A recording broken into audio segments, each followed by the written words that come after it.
जाली अदालत ने तहलका मचा दिया, नकली जज ने कई फैसले सुना दिए। रियासत गुजरात की डबल इंजन सरकार में एक जाली अदालत ने तहलका मचा दिया है, जिसके नकली जज ने कई फैसले भी सुना दिए। रिपोर्ट्स के मुताबिक गुजरात के शहर अहमदाबाद में एक जाली अदालत पकड़ी गई।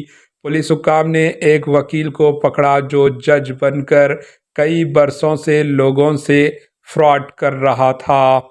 दिलचस्प बात यह है कि ये जाली अदालत अहमदाबाद के सोलकोट में काफ़ी अरसे से चलाई जा रही थी, जिसमें वकील मोरस क्रिश्चियन ने जाली जज का रूप धार कर मुतनाज़ा ज़मीनों से मुताल्लिक़ मुक़दमात में कई अहकामात जारी किए।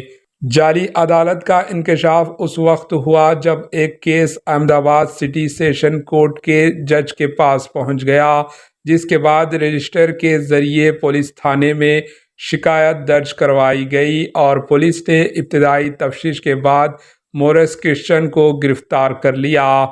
अहमदाबाद की इस फर्जी अदालत के जाली जज मोरस क्रिश्चियन पर इल्ज़ाम है कि इसने जाली ट्रिब्यूनल बनाया और ख़ुद को जज के तौर पर पेश किया। Bureau report, AHN news. हमारे एएचएन न्यूज़ को सब्सक्राइब करिए ताकि आपको नोटिफिकेशंस आते रहे वक्त पर।